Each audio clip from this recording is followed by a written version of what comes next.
Bienvenue chez We Love Belgian Brands, le premier podcast qui tend le micro aux acteurs de la mode belge. Ici, on écoute les parcours, on cherche à comprendre les défis et à en tirer les apprentissages. Moi, c'est Astrid, experte en développement commercial, coach, conférencière.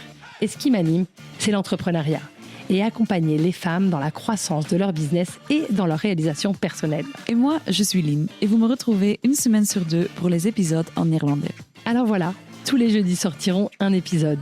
Au creux de vos oreilles, on parle vrai, on raconte ce qu'est la réalité. Le but de chaque discussion, apprendre, échanger, s'inspirer. Belle écoute!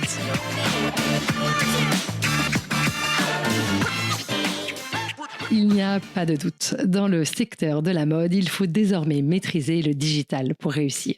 Créer de la désirabilité sur les réseaux sociaux, rédiger des newsletters impactantes, gérer des campagnes et générer des ventes en ligne. Avoir le bon partenaire est alors essentiel pour avancer sereinement. Spécialisé dans la mode et le lifestyle, Lending Partners accompagne depuis plus de 5 ans des marques dans leur performance en ligne. Les retours sur Anthony, David et leur équipe sont unanimes. Ce sont de véritables experts, à l'écoute des besoins de leurs clients et orientés résultats. Découvrez leurs cas pratiques et rapports sur leur site www.lending.partners. Je suis ravie de les avoir à nos côtés et les remercie pour leur soutien à We Love Belgian Brands. Belle écoute. Bonjour à tous.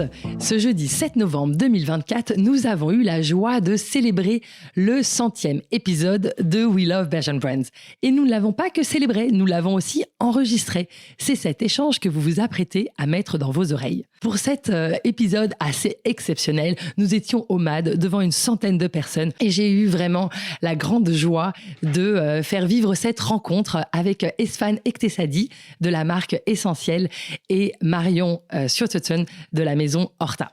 Vous écouterez 2 points de vue, 2 générations, avec aussi 2 canaux de distribution différents. Une marque Essentielle qui, depuis le début, a développé une distribution avec des agents, avec un multimarque, un réseau multimarque important et qui a évidemment très vite ouvert des boutiques et s'est imposée online rapidement. Et puis, en parallèle, une Marion Sjoteton avec sa marque Horta qui a, elle, privilégié un modèle direct vers son client grâce à une communauté sur Instagram, la possibilité de proposer tous les mois des capsules différentes et d'être présenté dans des pop-up et dans une boutique physique à Bruxelles. Donc voilà, c'était beaucoup d'écoute, beaucoup de bienveillance et pas mal de good vibes. J'espère que cet épisode vous enchantera autant qu'il a été pour moi et pour tant d'autres.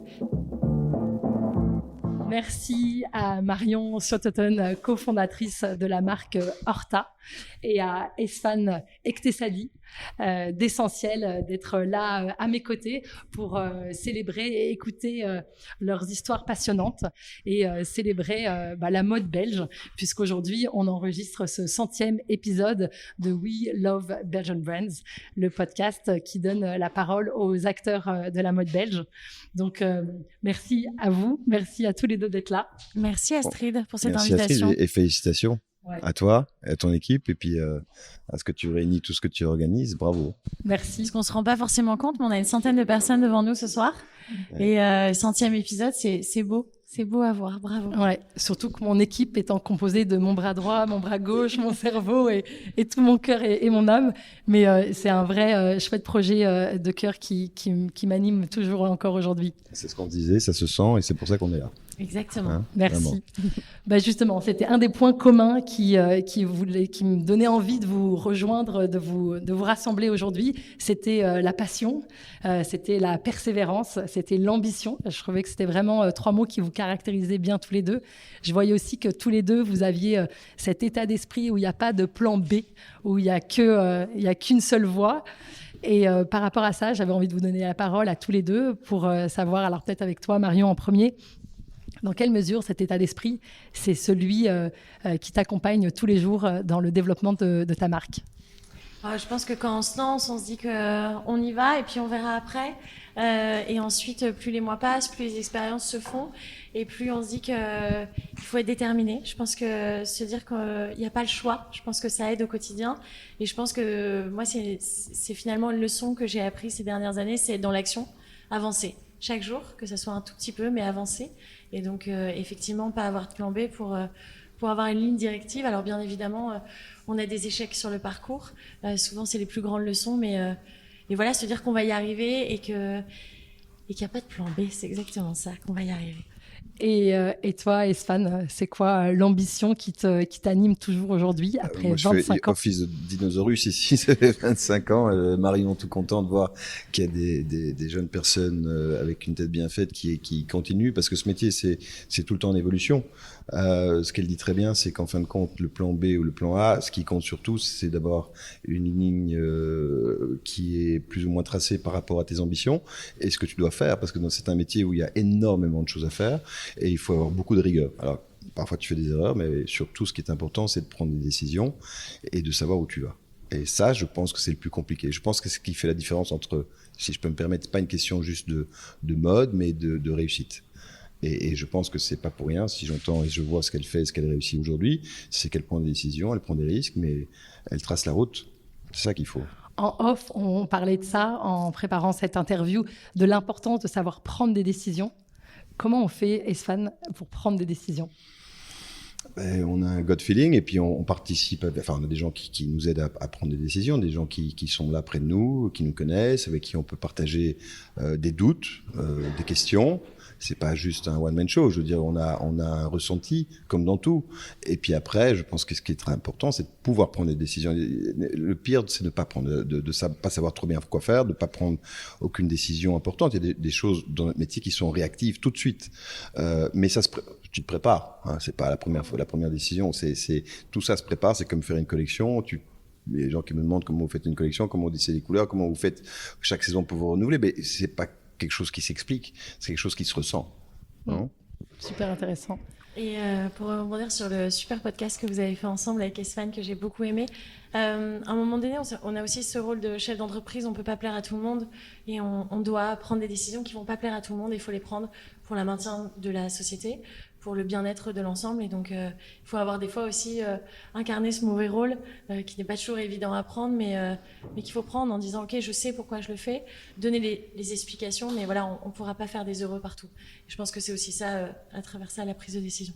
Ouais, et j'entends là tout de suite l'audace. Enfin, vraiment oser prendre des risques, des décisions qui peuvent ne pas plaire à tous. C'est vraiment une histoire d'audace. C'est pas pour rien que tu as eu le Bold Woman Award, qui est ce prix.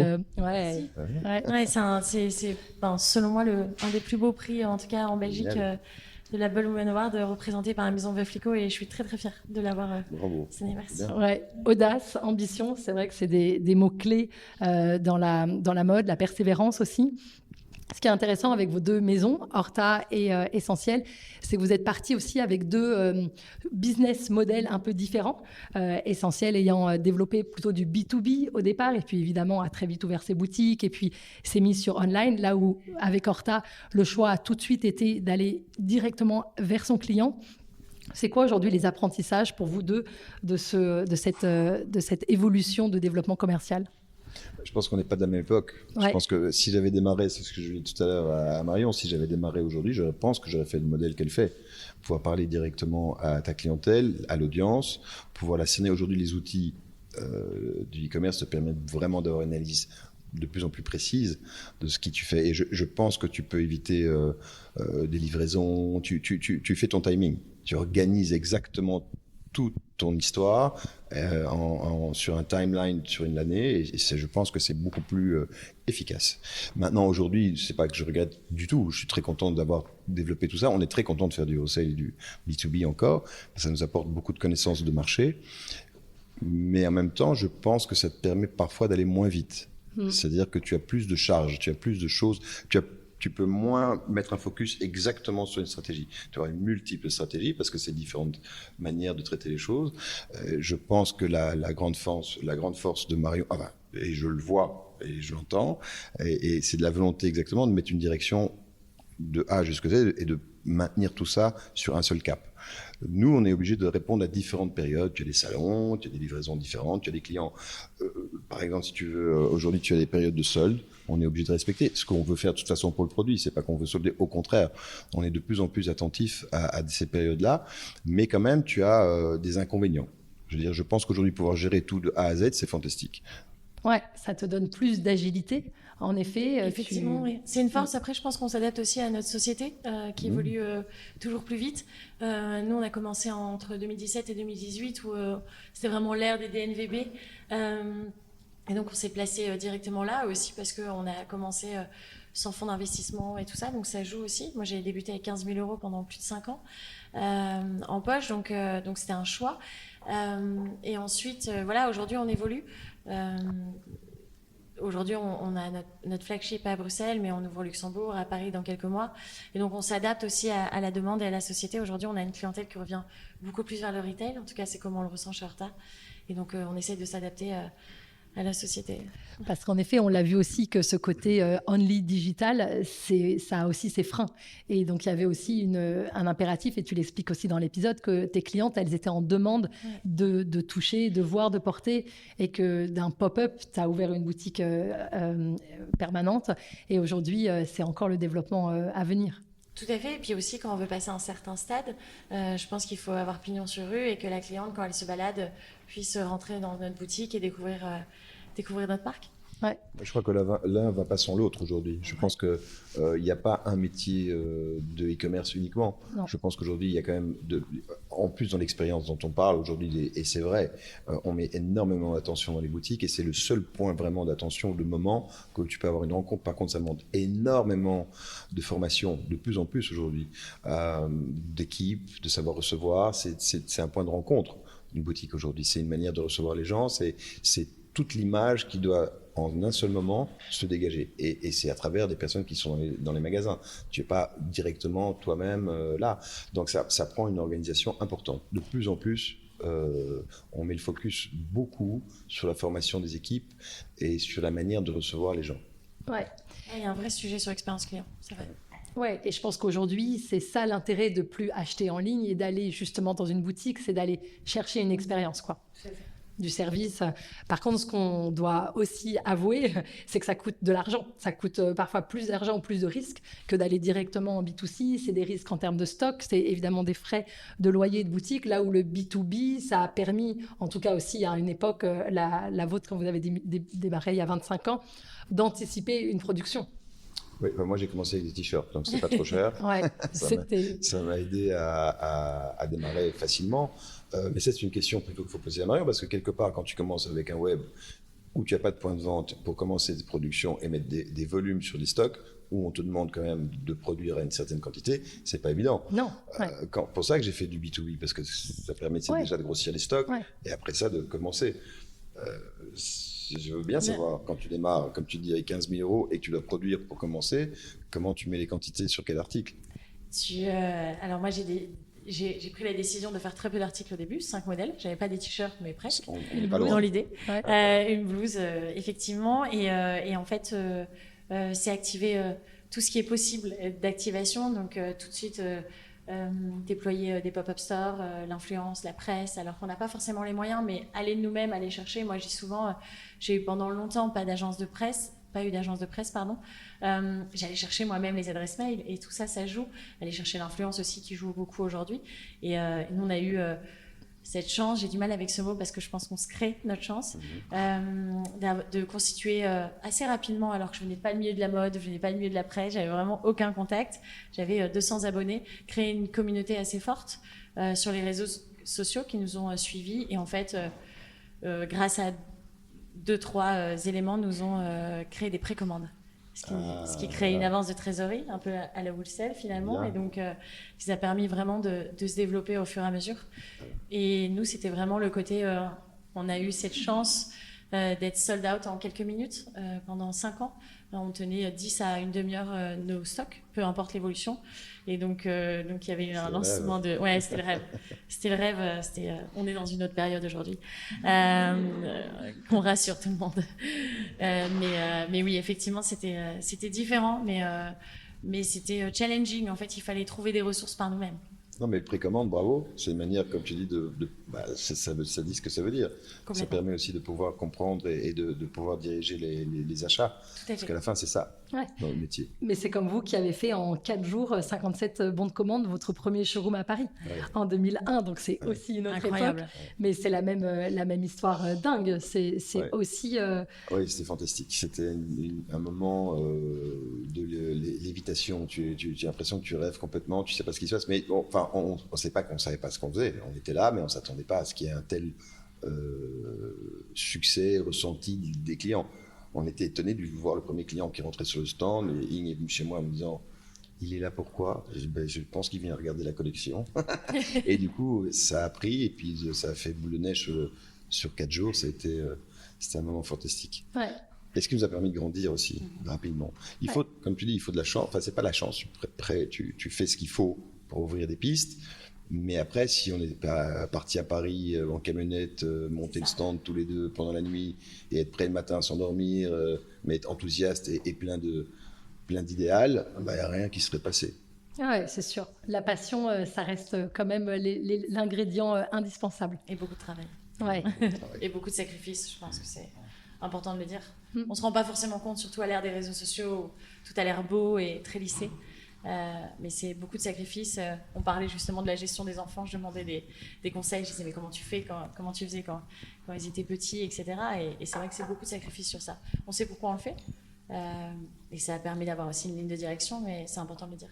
Ouais. Je pense aussi rien sans rien, quelque part. Que choisir, c'est renoncer, mais renoncer, c'est aussi assumer les conséquences de ses choix. Ouais. Ce qui m'intéresse aussi dans vos deux exemples et qui vont intéresser beaucoup de gens ici dans le secteur de la mode belge, c'est comment on passe à l'international. Comment justement on passe de ce marché petit mais si dynamique et si riche à un marché plus grand, quoi, qui fait peut-être rêver.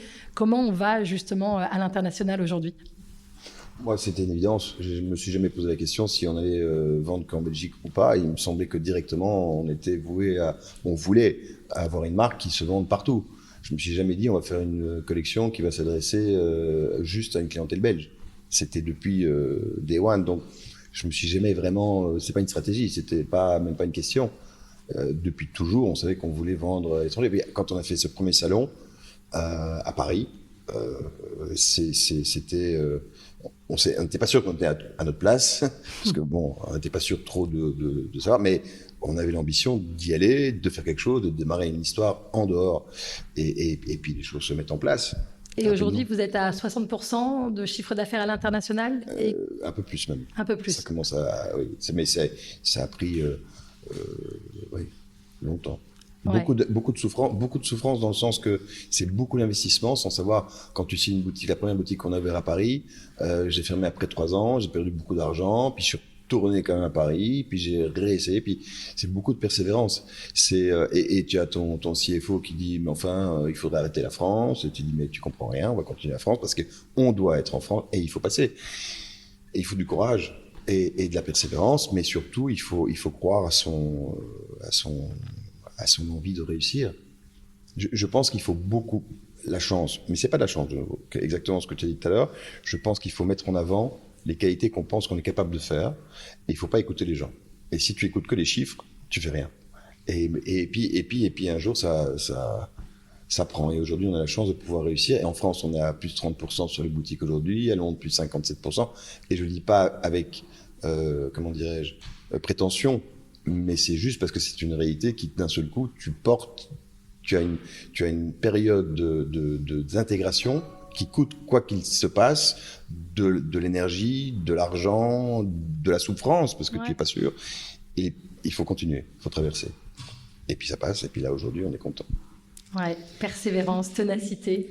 Et toi, comment tu as réussi à passer justement l'étape de l'international ? Je rejoins Sven, on ne s'est jamais bloqué, je pense que ça a été une force en tant que DNVB, on ne s'est jamais bloqué à la Belgique, bien au contraire, nous, notre premier pays, on a cru pendant longtemps qu'on était française, peut-être à cause de mon petit accent frouze, mais ça doit jouer, mais voilà, on a d'abord été très fort en France, et d'abord était plus fort aux États-Unis qu'en Belgique. Et donc on s'est jamais limité. Notre site a tout de suite été minimum, enfin d'abord en 2 langues, là c'est en 3 langues, mais on s'est jamais limité. Et aussi bien dans la recherche de créatrices de contenu, d'influence, de presse, etc. On s'est pas limité à la Belgique, bien au contraire, parce que alors dans ces cas-là, on crée une boutique de quartier.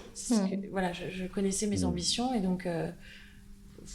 C'est de l'ambition. C'est de l'ambition. Ouais, c'est vraiment ça les mots qui reviennent. Hein. C'est cette idée de ténacité, de persévérance, d'ambition. Même si on ne sait pas où on va. En fait, les premières années, on ne se rend pas compte. Pour le peu, tu peux te casser la gueule complètement. aussi. Et moi aussi. Je me suis presque déjà cassé la gueule plusieurs fois.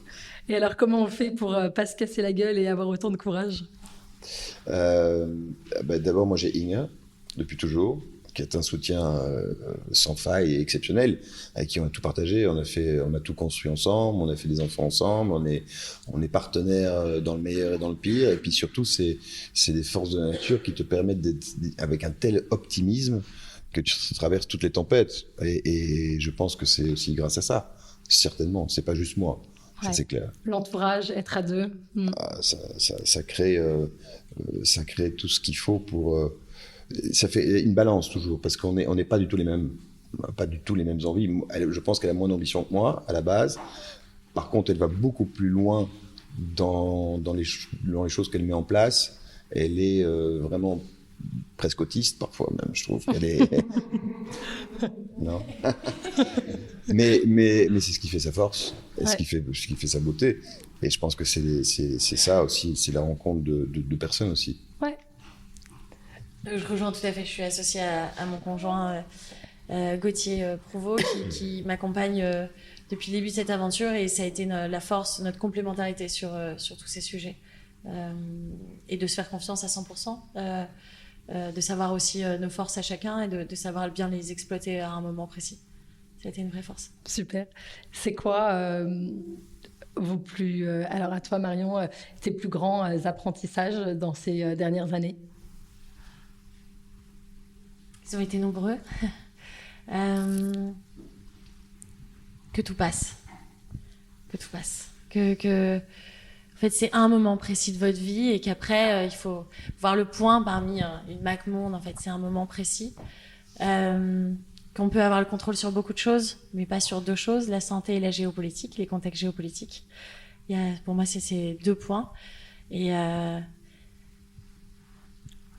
que la vie est belle. On travaille et que fait les choses, elle peut nous apporter vraiment des très belles choses. Chouette. On a la chance de faire ce qu'on aime. Exactement. Et d'être indépendant, quelque part, de pouvoir tracer notre route nous-mêmes et de prendre des choses en main. Ça, c'est une chance inouïe. Je pense que c'est le plus grand luxe de la vie. Enfin, en tout cas, ce qui me concerne. Et effectivement, après, il y a des choses qui nous entourent, comme la géopolitique, surtout depuis quelques jours, dont on ne pensait pas que c'était possible. Quelque part, bon, c'est comme ça, mais ça a des inconvénients. On sait que, par exemple, j'en parlais avec une collègue il n'y a pas longtemps, il y a des taxes importantes qui vont arriver aux États-Unis. Moi, de plus en plus, on va là-bas. On sait que ça va nous causer des problèmes. Là, dans les mois qui vont arriver, il y a des choses qui vont se passer dont tu n'es pas tributaire. Donc, il y a plein de choses comme ça qui arrivent sur le parcours dont tu n'as pas tout en main. Et c'est ça tu dois être éveillé. On fait référence ici à la réélection de Trump à la présidence des États-Unis. Vous avez en effet un magasin à New York depuis 3 ans maintenant. On a un magasin à New York, on a 150 clients aux États-Unis, on a des department stores avec qui on travaille de mieux en mieux, qui sont très contents, et nous aussi. Mais là, on ne sait pas, parce qu'on fabrique, je vous dis, 50% en Asie, 50% en Europe. Et tout ce qui arrive d'Asie, il a dit qu'il allait mettre 100% de taxes. Donc, évidemment, est-ce qu'il va effectuer ça ou pas? Mais c'est des choses, tu t'attends pas à ce genre de choses. Donc, c'est des complications sur lesquelles il va falloir essayer de trouver des solutions. Toi aussi, avec ton e-shop, tu vends pas mal aux États-Unis. Tu parlais même que les États-Unis étaient un meilleur marché que la Belgique avant. Je pense que ça a bougé. La Belgique a dû bien reprendre ces derniers mois. Comment tu anticipes ta croissance sur ce marché?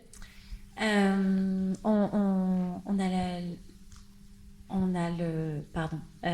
a l'ambition l'ambition d'ouvrir une boutique dans quelques mois, années. Mais c'est surtout aujourd'hui, moi, avec effectivement cette élection qui est tombée hier, c'est une protection de l'Europe qui doit être importante.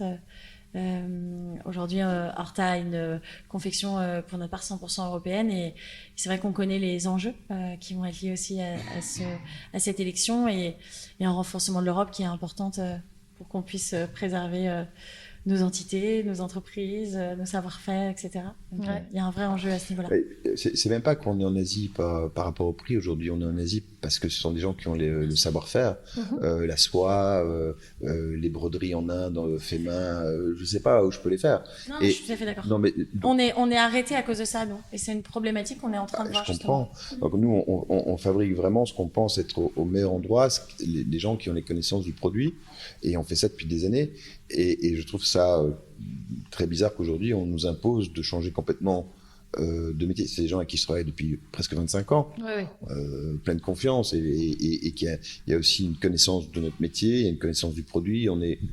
C'est pas intégré parce que c'est pas à nous, mais donc c'est un peu violent. Il y a des choses un peu violentes comme ça qui se passent et que tu sais pas très bien comment. Et c'est pour ça qu'il faut garder sa ligne de direction, je pense. Quand on sait pourquoi on les fait, les garder. Absolument. Ce serait quoi, vous ou toi ? On a dit qu'on se tutoyait. Ouais. Esphane, les apprentissages de ces 25 dernières années. L'apprentissage des 25 les plus grands apprentissages. Bon, je ne sais pas encore. Je ne sais pas, il y a encore plein de choses. Je ne sais pas. Qu'est-ce que je peux te dire ? Il y a tellement de choses. Ce que je pense que le plus important, c'est qu'il y a entre la production, la livraison, la finance, l'encaissement, mettre l'Instagram, plaisir au client, bonheur. Hein. Il y a tellement de facteurs qu'il faut essayer d'être bon plus ou moins dans tout. C'est ça qui est pas facile. Et il faut être bien entouré.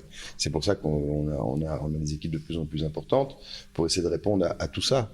Et il y a toujours quelque chose sur lequel on t'attend moins, ou tu es parfois moins bien, et c'est très frustrant. Parce que tu veux être bon partout et répondre surtout à tout ça. Ce que j'apprends surtout maintenant, c'est d'avoir un peu de calme. Tu ne peux pas toujours être parfait et tu ne peux pas toujours répondre directement comme tu voudrais. Ça, c'est difficile. Mais bon, on essaye. On ne peut pas tout contrôler, quoi. Et c'est compliqué. Ouais, J'aime bien contrôler les choses. Lâcher un peu, c'est l'âge. Voilà, ton âge, je ne fais pas, je contrôle. Et avec l'âge, on apprend à mieux contrôler, justement ? Bah non, on vieillit. Donc on est plus cool. Est-ce que vous voulez profiter de ces dernières minutes ensemble pour partager un dernier message sur votre aventure entrepreneuriale ? Moi, je félicite Marion. Ah, c'est super. Je félicite Sven. Je suis très honorée d'être à côté d'un cofondateur qui a monté une telle marque, qui a une ambition internationale, qui a une... Enfin voilà, si on m'avait dit il y a 7 ans que je serais là, donc il faut toujours croire en ses rêves, pas trop écouter l'entourage, justement écouter sa voix intérieure et avancer. Et voilà, on m'avait donné 6 mois avec Horta.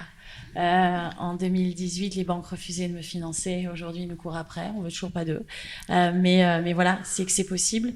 Je dirais d'écouter notre voix intérieure, de s'écouter, et aussi quand ça devient trop difficile, parce que moi, je rencontre beaucoup d'entrepreneurs sur le chemin où ces dernières années, ça n'a pas été évident. Quand on le sent plus, quand on n'a plus l'envie, on a le droit d'arrêter. Et arrêter n'est pas un échec, parce qu'il y a que ceux qui font rien qui n'ont pas d'échec. Et je pense que c'est important de le dire. Merci. Ben voilà. Ouais, elle termine bien. Moi, j'ai plus rien à dire. Je suis très content. Elle a tout dit. Elle plie le game. Elle plie le game, exactement. Non, en tout cas, un immense merci à tous les deux. Merci à toi. Je retiens l'ambition, je retiens la persévérance, la ténacité, évidemment la force de travail que vous avez représentée, que vous représentez tous les jours au quotidien pour emmener vos équipes et pour séduire vos clients avec des collections qui se renouvellent et qui savent s'adapter, voilà, de manière agile aux réalités du quotidien. Merci. Merci à toi. Merci beaucoup. Merci. C'est gentil. Merci à tous. Merci.